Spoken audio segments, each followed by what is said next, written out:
nama aja tampang di kertas itu. Iya, betul. Tak kerja, tak tahu apa-apa. Iya. Tak usah lah. Jadi untuk organisasi, saya pikir abang termasuk panjang dalam organisasi. Tentu di dalam organisasi itu ada kita mengalami pahit dan manis, bang. Bisa abang ceritakan keduanya itu, bang? Pahit manis, Iya. pahit manis, asam masin. Iya. Jadi apa ya?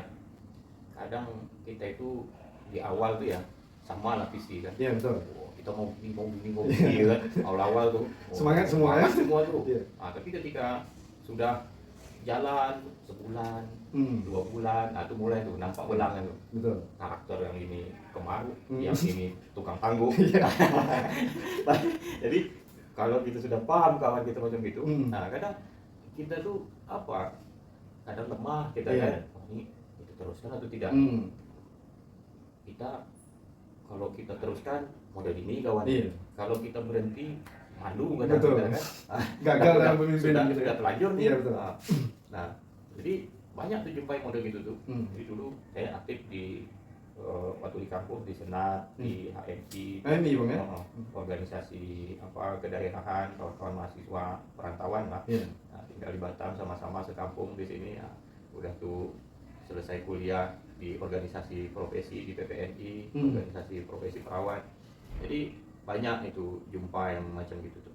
Kadang tahu kita nih rajin kan, pandai administrasi kesekretariatan kita paham, kita bikin lah berkas-berkas sudah lengkap, kita ditendang. Ada gitu tuh. Jadi SK udah ada contoh semua segala macam, surat menyurat udah dapat, udahlah terus pakai lagi lah. Jalan sendiri-sendiri lah karena kepentingan di awal udah selesai kan untuk mendirikan organisasi, berkas sudah lengkap, tinggal copy paste aja. Gitu.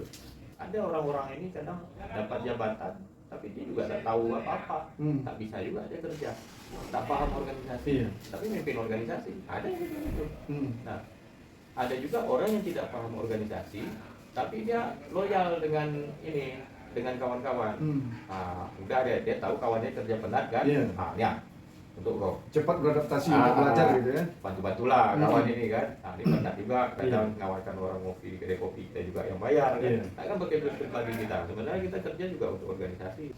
Nah, jadi ada yang pengertian, ada juga yang tak ngerti-ngerti. Pura-pura tak tahu aja. Selambe aja kan. Jadi kalau kita berhadapan model gitu tuh, ya pandai-pandai kita lah juga, kita jalankan amanah kita sesuai dengan kapasitas, dengan tanggung jawab yang dikasih. Dan juga tidak perlu banyak cerita. Itu kadang banyak orang tak tahan tuh ketika sudah berhadapan dengan masalah, berbenturan, pecah, kongsi, bikin organisasi masing-masing. Nah itu jangan kayak gitu, tak bagus.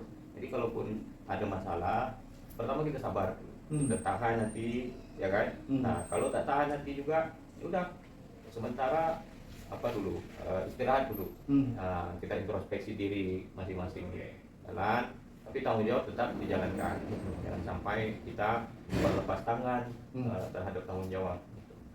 Mana tanggung jawab kita yang harus kita selesaikan. Tapi jangan pula tanggung jawab bidang lain, orang lain yang punya tanggung jawab, kita juga yang kerjakan. Nah, jadi kalau ada kerjaan orang, ya kita kasih sama orang yang harusnya mengerjakan. Sesuai bidang. Jadi orang pun ya tanggung jawab kita udah selesai, sudah kita kerjakan. Ya kalau ada Anda tanggung jawab Anda atau tanggung jawab orang lain yang harus dikerjakan, ya kerjakan sesuai bidang masing-masing. Kalau tidak untuk apa pun di dalam organisasi, tak guna juga di dalam situ ya. Jadi ya gitu aja. Kembalikan lagi dengan apa fungsi kita di dalam itu, tanggung jawab, kewenangan, fungsi. Udah, kalau kita juga tidak dihargai, ya udah menahan diri aja. Gitu. Jadi daripada kita bertengkar, masih udah kecil kan, kita itu bukan anak-anak lagi. Kayak gitu aja, tahan diri cukup, diam cukup. Itu kadang kata orang tuh, diam itu masuk. Tapi tak selama juga kita diam. Ada masanya kita nahan diri, kita diam. Ada kadang kita harus bicara, ya kita harus bicara. Jangan makan hati, rugi kita. Jadi ini kita berorganisasi ini ya ingin mencapai tujuan bersama. Kan itu organisasi. Orang yang punya beberapa kepentingan Nah, bisa berkolaborasi di dalam, Iya. ya kan? Kita capai tujuan bersama itu. Tapi kalau tidak punya kepentingan, ya kan? Tidak ingin juga belajar, tidak ingin juga beraktivitas, ya ngapain di dalam itu? Iya. Nama aja tampang di kertas itu, Iya, betul. tak kerja, tak tahu apa-apa, Iya. tak usah lah.